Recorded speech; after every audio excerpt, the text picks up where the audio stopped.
கர்த்தருக்கு ஸ்தோத்திரம். எனக்கு கல்யாணம் ஆகி கொஞ்ச நாளில் எங்கள் வீட்டுக்காருக்கு வேலை இல்லாமல் இருந்துச்சு. நாங்கள் ரொம்ப கஷ்டப்பட்டோம். அன்பரின் கூட்டத்துக்கு நாங்கள் பொருத்தனையோடு ஜெபித்தோம். ஏசப்பா வேலை கிடைக்கணும் ஏசப்பா நாங்கள் ஜெபித்தோம். ஜெபிச்சு விட்டு போன 10 நாளிலேயே என் கணவருக்கு கர்த்தர் ஒரு வேலையை கொடுத்து கர்த்தர் எங்களை ஆசீர்வதித்தார். அதுக்காக கர்த்தருக்கு கொடான கொடி நன்றி செலுத்துகிறேன். ஹல்லேலூயா. கர்த்தருக்கு ஸ்தோத்திரம். நான் திருவச்சூர்லேருந்து வரேன். என் பிள்ளைக்கு 26 வயசு ஆகுது. ஆனால் வீசிங்கில் ரொம்ப கஷ்டப்படுவா. காலையில் பஃப் அடிப்பான், மத்தியானம் மாத்திரை போடுவான், நைட்டு பஃப் அடிப்பான். ஆனாலும் டெய்லி வீசிங் இருக்கும். அப்போ நான் கடந்த வருஷம் 2வது மாதம் தான் இங்கே வந்தேன். ஐயா கிட்ட சொல்லி ஜெபம் பண்ணேன். ஐயா நாசியில் என் சுவாசத்தை ஊதுறேன்னு சொன்னாங்க. அந்த வார்த்தையை வச்சு நான் ஜெபம் பண்ணேன். 1 வருஷம் ஆயிடுச்சு. இன்றைக்கி என் பிள்ளைக்கு எந்த குறையும் இல்லாதபடி நல்ல சுகத்தை தேவன் தந்திருக்கிறார்.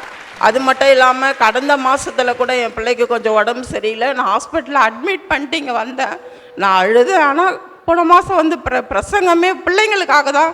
நீங்கள் உங்கள் கையை தூக்கி நீங்கள் ஜெபம் பண்ணுங்க, உங்கள் பிள்ளைகளை கீழே கொண்டு வந்து ஜெபம் பண்ணுங்கன்னு சொன்னார். அதுபோல் என் பிள்ளைக்கு எந்த குறையும் இல்லாதபடி நல்லபடியாக டிஸ்சார்ஜ் ஆகி என் பிள்ளை சுகமாய் கர்த்தர் இம்மட்டும். நான் தனி மனுஷி தான், எனக்குன்னு யாரும் துணை கிடையாது. நானும் என் பிள்ளைகள் மட்டும்தான். ஆனாலும் தேவன் என்னோடு இருந்து என்னை அதிசயமாய் ஆச்சரியமாய் நடத்தி வந்தார். ஒவ்வொரு நாள் நான் மங்கள வார்த்தையை கேட்கும் போதெல்லாம் என் மனசுக்கு அவ்வளோ சந்தோஷமாக இருக்கும். கர்த்தர் என்னை நடத்தி நடத்துவதற்காக நன்றி.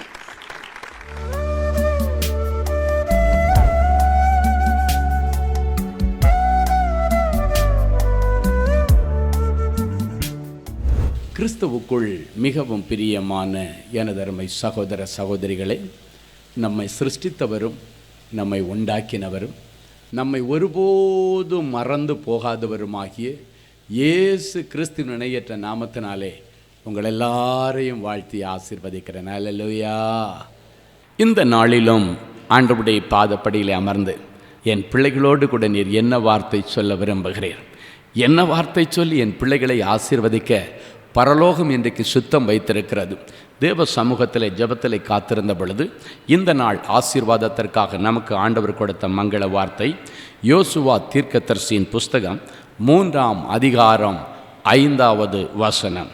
யோசுவா ஜனங்களை நோக்கி, உங்களை பரிசுத்தம் பண்ணிக்கொள்ளுங்கள், நாளைக்கு கர்த்தர் உங்கள் நடுவிலே அற்புதங்களை செய்வார் என்றார். எப்படியெல்லாம் இந்த பரிசுத்தத்தை நாம் தக்க வைத்துக் கொள்ள முடியும்? முதலாவது, இயேசுவின் இரத்தத்தினால ஒவ்வொரு நாளும் நாம் சுத்திகரிக்கப்பட வேண்டும். எபிரேயரின் புஸ்தகம் 13ஆம் அதிகாரம் 12வது வசனம். அந்தபடியே இயேசுவும் தம்முடைய சொந்த இரத்தத்தினாலே ஜனத்தை பரிசுத்தம் செய்யும்படியாக நகர வாசலுக்கு புறம்பே பாடுபட்டார். அந்தபடியே இயேசுவும் தம்முடைய சொந்த இரத்தத்தினாலே ஜனத்தை பரிசுத்தம் செய்யும்படியாக, நம் ஒவ்வொருவரையும் பரிசுத்தம் செய்யும்படியாக நகர வாசலுக்கு புறம்பே பாடுபட்டார். என் அன்பு சகோதரனே சகோதரியே, அந்த கல்வாரி காட்சியை ஒரு விசை நோக்கி பாருங்கள். உங்களுக்காக எனக்காக கடைசி துளி இரத்தமும் நீரும் வெளியே வந்தது என்று வேதம் சொல்லுகிறது. இயேசு கிறிஸ்துவை அன்றைக்கு ரோமர் சேவர்கள் அடித்து இழுத்த அந்த வாருக்குள்ளால ஈய குண்டுகளெல்லாம் இருக்குமா. அது அப்படியே அடித்தாச்சுன்னா சரீரத்தில் பதிஞ்சு சதையெல்லாம் பிச்சுக்கிட்டு தான் வெளியே வருமா. யோசித்து பாருங்கள். அத்தனை வாரினாலே அடிக்கப்பட்டு காரி துப்பப்பட்டு உமிழப்பட்டு உங்களுக்காக விழுந்து விழுந்து விழுந்து விழுந்து சிலுவையை மறுபடியும் தூக்கி தாங்க முடியாத பாரத்தினாலே இயேசு சிலுவை சுமந்து கொண்டு போனார். அந்த சிலுவையில் இருந்த மரத்தினுடைய பாரம் அல்ல அவரை கீழே தள்ளினது. நீங்களும் நானும் செய்து கொண்டிருக்கிற எல்லா அக்கிரமங்களுடைய பாரம் அந்த மர சிலுவையில் இருந்தபடியினாலே தான் அந்த சிலுவை அவரால் சுமக்க முடியாதபடிக்கு கீழே விழுந்து விழுந்து எழும்பினார். ரோமர் சேவகர்கள் ஒரே நாள் இயேசுவை அடித்து சரீரத்தை எல்லாம் கிழித்து துன்பப்படுத்தி சரீரத்தை எல்லாம் நார் நாராய் கிழித்து கடைசியிலே சிலுவையிலே தொங்க விட்டு அப்படியே கடைசி துளி இரத்தமும் நீரும் வெளியே வரத்தக்கதாக அவருடைய விழாவிலே ஈட்டியால் குத்தினார்கள். எல்லா இரத்தமும் நீரும் வெளியே வந்தது. அவர்கள் ஒரே நாள் தான் இந்த காரியத்தை செய்தாங்க. இன்றைக்கு ஒவ்வொரு நாளும் நாம் பாவங்கள் செய்யும் பொழுது ஒவ்வொரு முறையும் இயேசு கிறிஸ்துவை பல முறை சிலுவையில் அறைந்து கொலை செய்கிறோம். உங்களுடைய சிந்தனையினால் செய்கிற பாவங்களின் நிமித்தம் ஒவ்வொரு முறையும் அவருடைய சிரசிலே நாம் முள்முடியை சூட்டுகிறோம். ஒவ்வொரு நாள் உங்களுடைய இருதயத்திலே அலங்கோலமான காரியங்களை சிந்திக்கிறதுனாலே, அலங்கோலமான காரியங்களை உங்களுடைய இருதயத்திலிருந்து பிறப்பிக்கிறபடியினாலே, அதன் நிமித்தம் அவருடைய விழாவிலே ஒவ்வொரு நாளும் ஈட்டியால் குத்தி அவருடைய இரத்தத்தையும் தண்ணீரையும் வெளியே எடுத்து கொண்டிருக்கிறோம். இன்றைக்கு இந்த காரியத்தில் நீங்கள் மனம் தரணும். இயேசு கிறிஸ்து ஒரே முறை நமக்காக சிலுவையிலே அடித்து நம்முடைய பாவங்களை எல்லாம் சுமந்து தீர்த்தார். இரத்தத்தை கிரயமாக கொடுத்து உங்களையும் என்னையும் பிசாசுடைய கரத்திலிருந்து அவர் விலை கொடுத்து வாங்கி இருக்கிறார். இரத்தத்தை கிரயமாய் செலுத்தினார். இரத்தத்தை கிரயமாக செலுத்தினார். கிரயத்திற்கு கொல்லப்பட்டவர்கள் நாம் என்று வேதம் சொல்லுகிறது. நாம் விரும்புகிற காரியத்தை இனி நாம் செய்யக்கூடாது. ஏனென்றால் இயேசு கிறிஸ்து தன்னுடைய இரத்தத்தை உங்களுக்காக எனக்காக சிந்தி அந்த இரத்தத்தை விலைக்கிரயமாக செலுத்தி பிசாசுடைய பிடியிலிருந்து உங்களை அவர் மீட்டு எடுத்து விட்டார். விலை கிரயத்திற்கு கொல்லப்பட்டவர்கள். ஒரு காரியத்தை யோசித்து பாருங்க. நீங்கள் ஒரு ஆட்டுக்குட்டியை விலை கொடுத்து வாங்கிட்டு வந்தீங்கன்னா அதுக்கப்புறம் அந்த ஆட்டுக்குட்டியை நீங்கள் தான் இயக்குவீங்க. நீங்கள் சொல்கிறபடி தான் அது செய்ய வேண்டும். நீங்கள் சொல்கிறது தான் அது இம்ப்ளிமெண்ட் பண்ணப்பட வேண்டும். அப்படின்னா நீங்கள் கிரயம் கொடுத்து வாங்கியாச்சு அப்படின்னா இதுக்கு மேலே நீங்கள் தான் அதை இயக்குவீங்க. அது தானாக இயங்க முடியாது. அதே போல இயேசு கிறிஸ்து தன்னுடைய இரத்தத்தை உங்களுக்காக கிரயம் செலுத்தி உங்களையும் என்னையும் பிசாசுடைய பிடியிலிருந்து ஆண்டவர் மீட்டெடுத்திருக்கிறார். இனி வாழ்கிறது நீங்கள் அல்ல, கிறிஸ்து உங்களுக்குள்ளே பிழைத்திருக்கிறார். அவர் தன்னுடைய இரத்தத்தை சிந்தி தன்னுடைய சொந்த இரத்தத்தை தன்னுடைய ஜனத்தை பரிசுத்தம் பண்ணும்படியாக அவர் நகர வாசலுக்கு புறம்பே பாடுபட்டு இரத்தத்தை சிந்தினார். என் அன்பு சகோதரனை சகோதரியே, இன்னைக்கும் பிசாசு பிடித்தவர்களை விடுதலைக்காக அநேகம் பேர் அழைத்து கொண்டு வருவார்கள். நீங்கள் என்ன சொன்னாலும் அது சொல்லும். ஆனால் இயேசுவின் இரத்தம் ஜெயம்னு சொல்லி பாருங்க, அது சொல்லாது. ஏன்னா அதுக்கு தெரியும், இந்த இயேசுவின் இரத்தத்தை பயன்படுத்தினாலே, அந்த பேரை கேட்டாலே இந்த சாசு இந்த பிள்ளைக்குள்ளால இருக்க முடியாது, அந்த இரத்தத்தை பயன்படுத்தினாலே அது துரத்தப்பட்டு விடும் என்று தெரிஞ்சு அந்த வார்த்தையை மட்டும் சொல்லாது. அப்படின்னா இன்னைக்கும் 2000 வருஷங்களுக்கு முன்பாக உங்களுக்காக ஆண்டவர் சிந்தின இரத்தத்தை இன்றைக்கு நம்ம கிளைம் பண்ணும் பொழுது அதன் நிமித்தம் நமக்கு விடுதலை. அல்லேலூயா. என் அன்பு தேவ பிள்ளைகளை, இயேசுவின் ரத்தம் ஜெயம், இயேசுவின் ரத்தம் ஜெயம்னு சொல்லுங்கன்னு பிள்ளைகளுக்கு எதுக்கு சொல்லுகிறோம்? வியாதியின் நேரத்தில் பிள்ளைகளுடைய தலையில் நாம் சிலுவை அடையாளத்தை போட்டு இயேசுவின் ரத்தம் ஜெயம் என்று சொல்லுகிறோமே. பிள்ளைகள் கல்லூரிக்கு போகும் பொழுது, பள்ளிக்கூடத்திற்கு போகும் பொழுது அந்த பிள்ளைகளுடைய சிரசில் நெத்தியில் சிலுவை அடையாளத்தை போட்டு இயேசுவின் ரத்தம் ஜெயம் என்று சொல்லுகிறோமே. நைட்டு தூங்க போகும் பொழுது வீட்டில் உள்ள எல்லா காம்பவுண்டு வால்லையும் போய் சிலுவை அடையாளத்தை பொறித்து இயேசுவின் ரத்தம் என்று சொல்லுகிறோமே. எதற்காக அந்த ரத்தத்தை சொல்லுகிறோம்? இன்றைக்கும் அது ஜீவனுள்ளதாக உங்களுக்காக ஆண்டவரிடத்திலிருந்து விடுதலையும் அற்புதங்களையும் அடையாளங்களையும் கொண்டு வந்து கொண்டிருக்கிறது. இயேசுவின் ரத்தம் எல்லா பாவங்களையும் நீக்கி நம்மை சுத்திகரிக்கும் என்று 1 யோவான் 1:7 சொல்லப்பட்டிருக்கிறது. இயேசு கிறிஸ்துவின் ரத்தம் சகல பாவங்களையும் நீக்கி நம்மை சுத்திகரிக்கிறது. இன்றைக்கு அந்த இரத்தத்தை ஆண்டவர் உங்கள் ஒவ்வொருவர் மேலே தெளிக்கிறார். பொதுவாக பாருங்க, வாகனங்களை பிரதிஷ்டை பண்ணும் பொழுது, வீடுகளை பிரதிஷ்டை பண்ணும் பொழுது அதில் இயேசுவின் இரத்தத்தை தெளித்து நாங்கள் ஜெபிக்கிறோம் என்று சொல்லுவார்கள். அந்த முன் வாசல் நிலைக்காலிலே இயேசுவின் இரத்தத்தை பூசி இயேசுவின் இரத்தம் ஜெயம் என்று சொல்லுகிறோம். பஸ்கா ஆட்டுக்குட்டியானுடைய இரத்தம் எந்தெந்த வீட்டு நிலைக்கால்களிலே பூசப்பட்டதோ அங்கே சங்கார தூதன் உள்ளே நுழையவில்லை.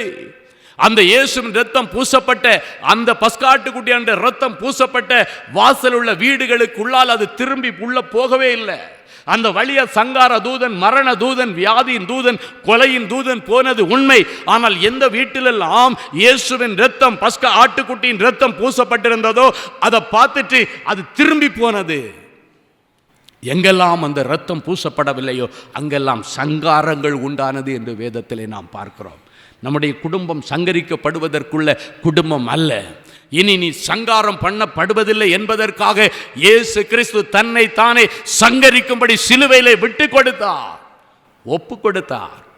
என் அன்பு சகோதரனை சகோதரியே, அவங்க அடித்து அவங்கள கொல்லடன்னு நினைக்கும் பொழுது கூட அவங்களால இயேசு கிறிஸ்துவை கொல்ல முடியலை. தானாக விரும்பி பிதாவினிடத்திலே, பிதாவே என் ஆவியை உம்மிடத்திலே ஒப்பு கொடுக்கிறேன். அடித்து கொன்னாங்கன்னு நினைக்காதீங்க. அவராக விரும்பி உங்களுக்காக எனக்காக தன் ஜீவனை பிதாவினிடத்திலே ஒப்பு கொடுத்தார். பிதாவே, என் ஆவியை உம்மிடத்திலே ஒப்பு கொடுக்கிறேன் என்று சொல்லி தலையை சாய்த்து ஜீவனை விட்டார். அவர் உங்களுக்காக ஜீவனை விட்டவர். இன்றைக்கும் நீங்கள் ஜீவனோடு பிழைத்திருக்கும்படி, நீங்கள் தீர்க்காயுசோடு வாழும்படிக்கு அற்பாயுசில் 33.5 வயதிலே இயேசு உங்களுக்காக எனக்காக இரத்தம் சிந்தி இந்த உலகத்தில் தன்னுடைய ஜீவனை கொடுத்தார். எதுக்கு தெரியுமா? நீங்கள் இந்த உலகத்தில் தீர்க்காயுசோடு வாழ வேண்டும். உங்கள் பிள்ளைகளுக்கு பாதுகாப்பு இருக்க வேண்டும். நீங்கள் எங்கெல்லாம் போகிறீங்களோ உங்களுக்கு இரத்த கோட்டைக்குள்ளால் ஆண்டவர் உங்களை மறைத்து கொள்ளும்படியாக இயேசுவின் இரத்தம் இன்றைக்கும் உங்களுக்காக பரிந்து பேசி கொண்டிருக்கிறது. ஒரு மனுஷனுடைய உயிர் இரத்தத்தில் இருக்கிறது என்று வேதம் சொல்லுகிறது. ஆபேலுடைய இரத்தம் பூமியிலே சிந்தப்பட்ட பொழுது ஆண்டவர் பூமியில் இறங்கி வந்து காயினை பார்த்து, ஆபேலின் இரத்தம் என்னோடு கூட பரலோகத்தை நோக்கி முறையிடுகிறது என்று சொன்னார். இரத்தம் சிந்தப்பட்டபடியினாலே அந்த இரத்தம் முறையிடுகிற இரத்தம். உங்களுக்காக இன்றைக்கும் பிதாவினிடத்திலே பரிந்து பேசுகிற அந்த இரத்தத்தினால இன்றைக்கு உங்களுக்கு பரிசுத்த விடுதலையை கர்த்தர் உங்களுக்கு கொடுக்க போகிறார். இன்னைக்கு வரைக்கும் உங்களுக்குள்ளால் எந்த அசுத்தாவிகள் இருந்து வியாதியை கொண்டு வந்திருந்தாலும் சரி, எந்தெந்த அசுத்தாவிகள் இருந்து உங்களை அசுத்தமான பழக்கங்களுக்கு இழுத்து கொண்டு போனாலும் சரி, எந்த அசுத்தாவிகள் இருந்து உங்களுடைய குடும்பத்தில் தடைகளை கொண்டு வந்திருந்தாலும் சரி, எந்த அசுத்தாவிகள் இருந்து உன்னை பயமுறுத்தி கொண்டிருந்தாலும் சரி, உன்னை அச்சுறுத்தி கொண்டிருந்தாலும் சரி, இந்த பயத்தின் ஆவியை எல்லாம் ஆண்டவர் இன்றைக்கு பிடுங்கி எறிகிறார். இயேசுவின் இரத்தத்தினால் உங்களை சுத்திகரிக்கப்படுகிற இந்த நேரத்திலே தான் பிசாசு பயப்படுகிற. இயேசுவின் இரத்தத்தினால் இன்றைக்கு உங்களுக்கு விடுதலை. ஒருவேளை குழப்பத்தின் ஆவி உனக்குள்ளே இருக்கலாம். இன்றைக்கு குழப்பத்தின் ஆவியை எடுத்து போட்டு தெளிந்த புத்தியின் ஆவியினாலே கர்த்தர் உங்கள் ஒவ்வொருவரையும் நிரப்புகிறார். இரண்டாவது, வேத வசனங்களினாலே நமக்கு பரிசுத்தம். யோவான் எழுதின சுவிசேஷம் 17ஆம் அதிகாரம் 17வது வசனமும் 19வது வசனமும், உம்முடைய சத்தியத்தினாலே அவர்களை பரிசுத்தமாக்கும், உம்முடைய வசனமே சத்தியம், அவர்களும் சத்தியத்தினாலே பரிசுத்தமாக்கப்பட்டவர்களாய் மாறும்படி அவர்களுக்காக நான் என்னை தானே பரிசுத்தமாக்குகிறேன். நம் ஆண்டவராய் இயேசு கிறிஸ்து இந்த பூமியிலே வாழ்ந்த நாட்களிலே ஒரு நெடிய ஜெபம் ஒன்று சொன்னார். ஒரு பெரிய ஜெபம் வேதத்தில் எழுதப்பட்டிருக்கிறது.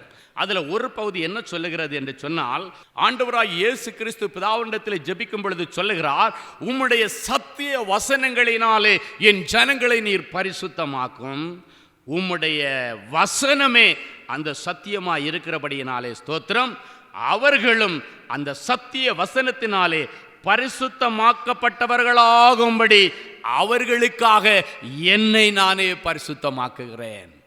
உங்களுக்காக இயேசு கிறிஸ்து தன்னைத்தானே இன்னும் பரிசுத்தமாக்குகிறார்.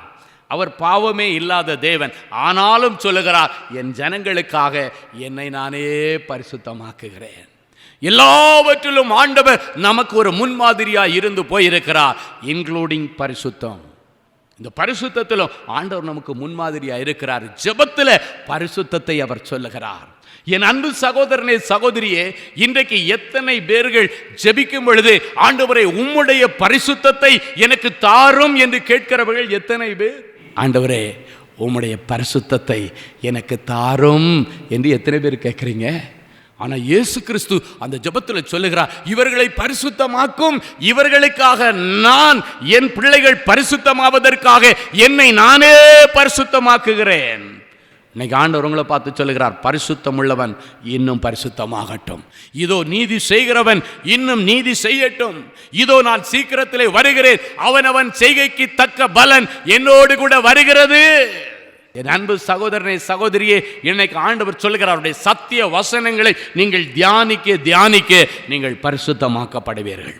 ஏன் சத்திய வசனங்களை தியானிக்கும்படி சொல்லப்பட்டிருக்கிறது? வேதம் சொல்லுகிறது, என்னுடைய வசனங்களை நீங்கள் ஆராய்ச்சி பண்ணி பாருங்கள், அவற்றால் உங்களுக்கு நித்திய ஜீவன் உண்டு. சர்ச் த ஸ்கிரிப்சர்ஸ், ஆராய்ச்சி செய்கிற பழக்கம். இவ்வளவு நாளும் வசனத்தை நீங்கள் வாசித்திருக்கலாம், அதிலிருந்து தியானம் பண்ணுகிற நேரத்திற்கு நேராக வாருங்கள். அந்த தியானம் பண்ணுகிற பிள்ளைகள் வேத வசனத்தை ஆராய்ச்சி செய்ய பழகிக் கொள்ளுங்கள். அப்பொழுது அதனால உங்களுக்கு நித்திய ஜீவன் உண்டு. இந்த வேத வசனங்களை நீங்க தியானிக்க தியானிக்க உங்களுடைய நாடி நரம்பு எலும்பு உங்களுடைய சிந்தனை ஆத்மா சரீரம் ஆவி எல்லாமே பரிசுத்தமாக்கப்படுகிறது. இந்த சத்திய வசனம் நம்மை பரிசுத்தமாக்குகிற வசனம். எனவேதான் சங்கீதக்காரன் சங்கீதம் 119:9 சொல்லுகிறான், வாலிபன் தன் வழியை எதனால் சுத்தம் பண்ணுவான்? உமது வசனத்தின்படி தன்னை காத்து கொள்ளுகிறதினாலே. என் அன்பு சகோதரனை சகோதரி, நம்ம எதுக்காக பைபிள் வாசிக்கிறோம் தெரியுமா?